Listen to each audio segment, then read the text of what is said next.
A North Spokane woman says she feels violated after she caught a man watching her take a shower. It happened last night at a home in the Garland neighborhood. She says her boyfriend chased that man away and ended up running into another potential victim. KREM 2's Alexa Block tells us how that victim is now trying to warn others.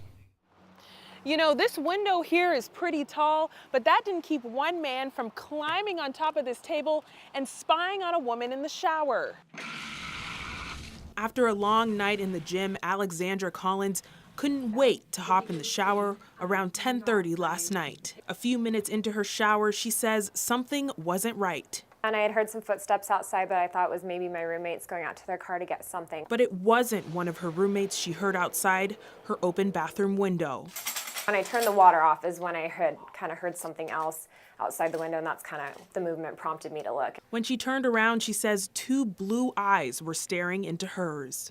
And there was a face in the window. She says a man's face was pressed against the screen, watching her. He just didn't seem to care. I made eye contact with him the first time, and then I came back and faced him again, and that's when he got down. Collins was in shock. She called for her boyfriend, and he chased him off. That is definitely an invasion of your privacy, and someone just saw you completely naked, and you have no idea who it was, and then they took off, so.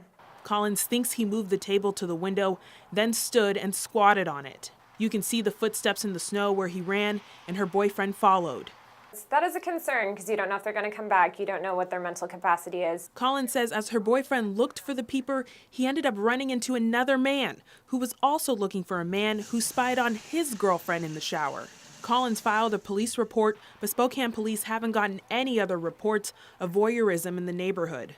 This type of crime could mean a trespassing charge.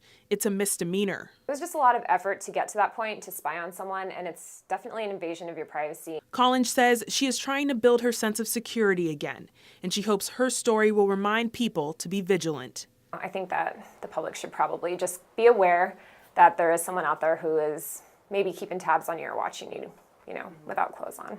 In Spokane, Alexa Block, KREM 2 News. Again, police say if you are a victim of something like this, they encourage you to file a report. Absolutely. In fact, they say it does help them track this type of situation throughout neighborhoods. And even if they don't necessarily catch the person right that time, if they're able to build a case and maybe track that person later and then trace them back to some other crimes. If it's part of a bigger trend, perhaps. Exactly.